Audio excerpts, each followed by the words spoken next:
Bienvenue à toi sur ma chaîne YouTube, une safe place où tu trouveras plein de vidéos pour t'aider à cheminer personnellement et spirituellement.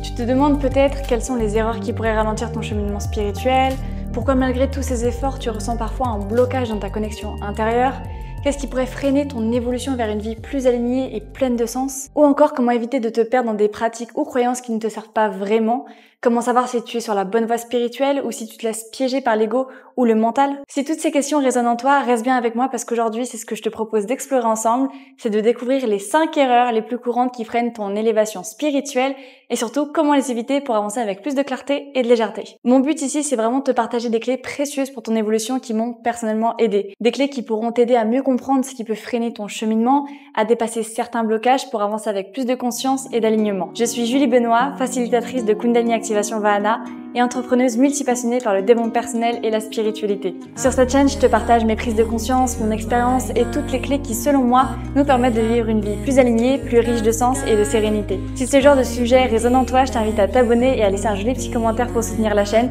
et pourquoi pas à partager cette vidéo avec un proche qui pourrait en avoir besoin. La première erreur qu'on peut faire, que ce soit consciemment ou non, c'est de ne pas écouter ton corps. Parce que lorsqu'on parle d'élévation spirituelle, on pense souvent à des pratiques comme la méditation, la connexion à des plans supérieurs, ou encore le développement de ses capacités intuitives. Mais ce qu'on sous-estime beaucoup, c'est que ton corps est bien plus qu'un simple support. C'est vraiment le temple de ton esprit, le véhicule indispensable pour naviguer dans cette vie. Si tu négliges ce lien, tu peux passer à côté d'une part essentielle de ton élévation spirituelle. Maintenant, je vais t'expliquer pourquoi le corps il est si important. Simplement parce que le corps, c'est une interface directe entre le monde matériel et les plans subtils. C'est lui qui ressent les premiers déséquilibres, qu'ils soient d'origine émotionnelle, énergétique ou spirituelle. Et ces déséquilibres se manifestent souvent par des signaux, par exemple, de la fatigue inexpliquée, des douleurs localisées dans le dos, dans les épaules, dans le ventre, ou encore même des tensions persistantes. Tous ces signaux-là, c'est des signes que ton corps te parle. Il te dit qu'il y a quelque chose à regarder, à libérer. Si tu ignores ces appels, ces déséquilibres, ils peuvent s'amplifier et créer des blocages qui freinent non seulement à ton bien-être physique, mais aussi ton élévation spirituelle. Parce qu'un corps fatigué, en surcharge, a du mal à vibrer à des fréquences plus élevées, rendant du coup les connexions spirituelles beaucoup plus compliquées. Je te donne un petit exemple concret mais courant, c'est la fatigue. Tu ressens un besoin pressant par exemple de te reposer, mais tu te forces à continuer, travailler plus ou méditer plus pour faire plus. Ton esprit te dit que tu progresses, mais ton corps te crie au secours. Et c'est ce refus en fait d'écouter ton corps à ce moment-là qui peut te déconnecter de toi-même et de ta capacité à capter des messages subtils, ce qui peut rendre ton chemin spirituel flou et moins fluide. Un autre cas, c'est vraiment les émotions non libérées, qui peuvent se traduire par des tensions constantes dans la poitrine, un nœud dans l'estomac. Et ça, c'est peut-être le signe d'émotions refoulées comme la peur, la tristesse, la colère. Et en ignorant ces ressentis, tu vas empêcher ton énergie vitale en fait de circuler librement. Et ces blocages, ils vont vraiment agir comme des poids invisibles qui va rendre ton élévation spirituelle difficile. Mais si tu prends vraiment le temps d'écouter et de libérer ces émotions, par exemple avec des pratiques comme la respiration consciente ou encore la Kundalini Activation, tu vas permettre à ton énergie de retrouver sa fluidité, libérant ainsi les couches profonde de conditionnement et d'émotions bloquées. Maintenant, je vais t'expliquer quelque chose que j'adore, c'est la connexion corps-esprit, c'est vraiment une synergie super puissante. Ton corps, ce n'est pas un obstacle sur ton chemin spirituel, c'est vraiment un allié. Parce que chaque douleur, chaque tension, chaque ressenti, c'est vraiment une porte d'entrée vers une meilleure compréhension de toi-même. Et en apprenant à écouter tous ces signaux-là, tu vas pouvoir harmoniser ton être tout entier et ça va te permettre de créer un terrain fertile pour ton élévation spirituelle. En d'autres termes, si tu veux, prends soin de ton corps, c'est honorer ton esprit. La deuxième erreur, c'est de trop s'appuyer sur l'ego spirituel. C'est un piège tellement subtil qui freine ton élévation. Parce que quand on parle d'élévation spirituelle, c'est facile de penser qu'une fois qu'on a atteint un certain niveau, de certaines connaissances et qu'on a vécu certaines expériences profondes, on est arrivé à un certain niveau. Et c'est à ce moment-là précis que ton ego spirituel peut se glisser de manière super subtile. Pour te définir ce qu'est l'ego spirituel, c'est vraiment une petite voix qui te fait croire que tu es supérieur ou plus avancé que les autres parce que tu as vécu des éveils, parce que tu pratiques régulièrement telle ou telle pratique, ou que tu accumules du savoir et des connaissances. Donc maintenant, pourquoi l'ego spirituel peut-il freiner ton évolution? Alors, l'ego spirituel, c'est pas du tout un ennemi, mais il peut devenir un frein quand tu t'y attaches trop. Il se manifeste par un besoin de validation ou de reconnaissance spirituelle. Je sais mieux que les autres, j'ai des expériences plus puissantes, ou encore je suis plus éveillé que ceux qui ne pratiquent pas, ou plus éveillé que ceux qui ne se sont pas rendus compte de ça. Et ce sentiment en fait de supériorité peut te couper de l'humilité qui est nécessaire à ta vraie croissance spirituelle. Le problème ici, c'est que l'ego spirituel il va te faire stagner. Plutôt que d'explorer en profondeur, il te maintient dans une zone de confort où tu crois tout savoir. Mais la véritable élévation spirituelle, ça repose vraiment sur une ouverture constante, sur l'acceptation qu'il y a toujours plus à apprendre et à expérimenter. Maintenant, je vais te donner des exemples concrets de l'ego spirituel en action. Et je vais te prendre un exemple personnel que j'ai vécu. J'étais en séance pour une pratique spirituelle de libération et de guérison Et je trouvais le mec super bizarre. Je le jugeais sur ses compétences, sur ce qui me faisait, et je me coupais totalement de l'expérience et de mes ressentis, et surtout de moi-même. Et en fait, quand je me suis rendu compte que c'était mon ego spirituel qui était là, j'ai pu vraiment transformer ça et essayer de chercher à comprendre les enseignements que je pouvais en tirer de cette expérience. Un autre exemple, imagine que tu as suivi plusieurs formations spirituelles et tu te sens légitime dans ton savoir. Mais au lieu d'utiliser ces connaissances pour grandir et aider, tu peux tomber dans le piège de penser que tu n'as plus rien à apprendre.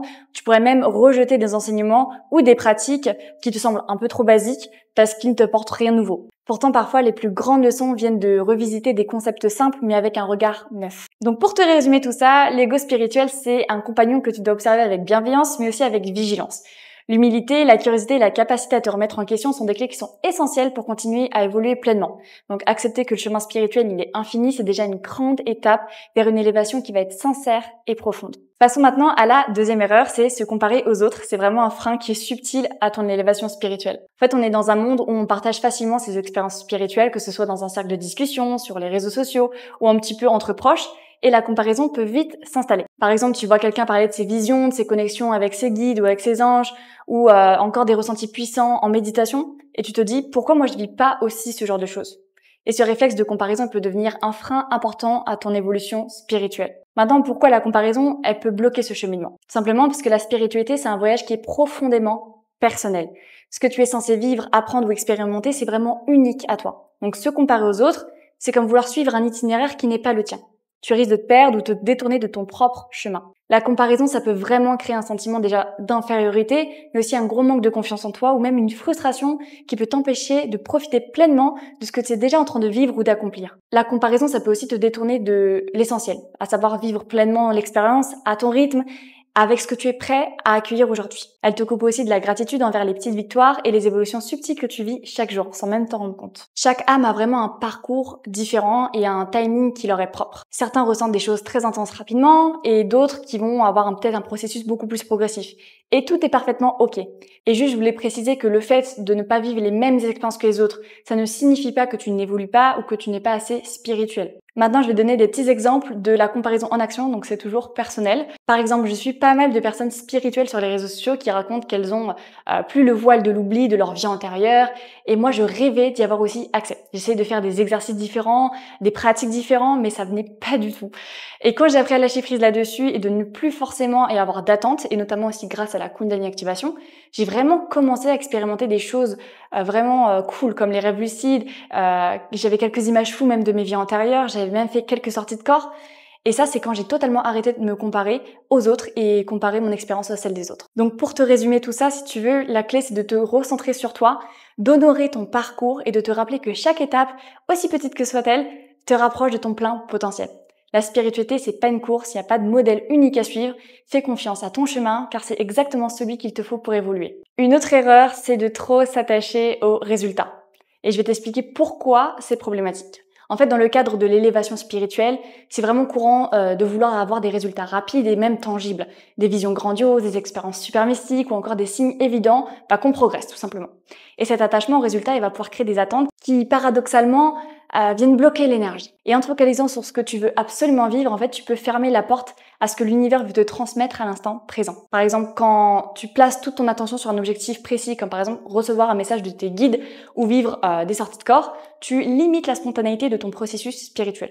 Ton énergie devient tendue et tu risques de manquer d'expériences subtiles tout aussi importantes, et même c'est peut-être exactement ce que tu as besoin pour évoluer à ce moment-là. Je te donne un autre exemple concret, ça concerne des séances de Kundalini Activation Vahana, parce que je suis facilitatrice et c'est vrai que j'appuie beaucoup sur le fait de ne pas avoir d'attente et de lâcher prise sur ce qu'on veut expérimenter, puisque la plupart des personnes que j'ai accompagnées qui avaient des attentes précises parce qu'ils voulaient absolument soit bouger, soit ils voulaient voir des choses, soit ils voulaient ressentir telle ou telle chose.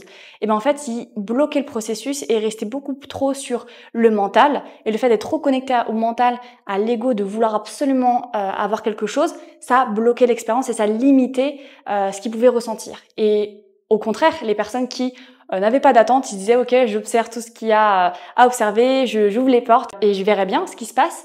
et bah ces personnes-là ont vécu beaucoup plus de choses et ont expérimenté plus intensément la séance. Pour te donner un autre exemple, si tu es sur ton chemin spirituel depuis un moment et que tu entends parler d'autres personnes qui ont déjà vécu des expériences qui vont être spectaculaires, tu peux te mettre à comparer ton propre processus et tu ressens du coup une frustration parce que tu n'as pas encore eu ces expériences-là. Et cette frustration te pousse à forcer les choses, à chercher un résultat à tout prix, ce qui peut bloquer vraiment et freiner ta progression. Ton chemin spirituel, il ne se mesure pas à travers des résultats spectaculaires. Chaque pratique, chaque moment va t'amener un peu plus près de ta vérité intérieure. Et en apprenant à relâcher tes attentes, tu vas créer un espace où les véritables transformations peuvent se produire et souvent de manière subtile mais profondément transformatrice. Et la dernière erreur pour cette vidéo, c'est de négliger le travail sur soi. Mais pourquoi le travail sur soi, il est si important? Simplement parce que l'élévation spirituelle, elle ne se limite pas à des expériences énergétiques ou mystiques. Elle implique également un profond travail de guérison émotionnelle. Donc en fait, ton passé, tes blessures, tes conditionnements, ils vont jouer un rôle majeur dans la manière dont tu avances spirituellement.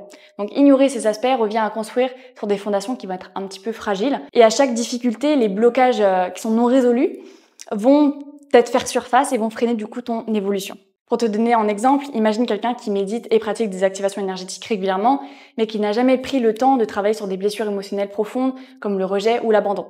À chaque méditation ou activation, ces blessures elles peuvent peut-être se manifester sous forme de résistance, de peur, d'émotions intenses, et sans un travail conscient pour comprendre et libérer ces blessures, ces blocages ils peuvent persister.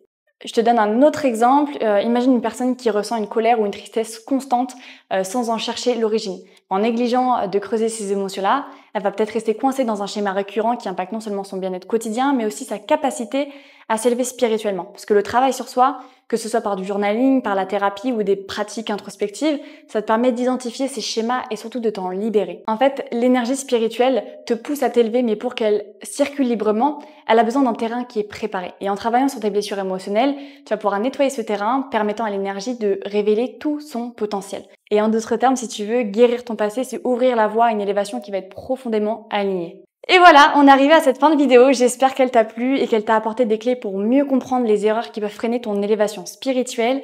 Si c'est le cas, je t'invite à liker cette vidéo et à la partager avec des personnes de ton entourage qui pourraient en avoir besoin. Ce que je t'ai partagé ici, c'est vraiment des enseignements que j'ai moi-même expérimentés et le fait d'en prendre conscience et de savoir comment les travailler, ça a été un véritable tournant dans mon cheminement. Donc comprendre le pourquoi du comment tout en continuant à m'élever, ça m'a vraiment permis de comprendre des leçons précieuses que j'ai envie de transmettre à travers cette vidéo. Et pour te partager un petit peu plus sur mon expérience sur ce sujet, il y a 2 outils qui m'ont véritablement aidé dans mon cheminement personnel et spirituel. C'est le développement personnel d'une part et d'autre part c'est la Kundalini Activation.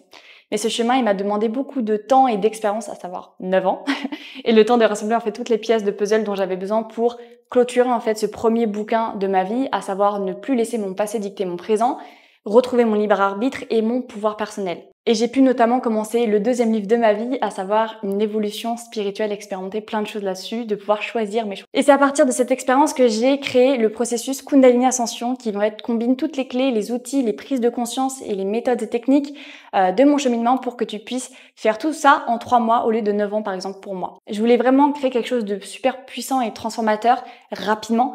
C'est ce que j'aurais aimé avoir dans mon cheminement pour comprendre plus rapidement et éclairer tout ce que j'avais besoin pour mon évolution. Si tout ça, ça résonne en toi, je t'invite à m'envoyer un petit message privé sur Instagram, juliebenoit.fr.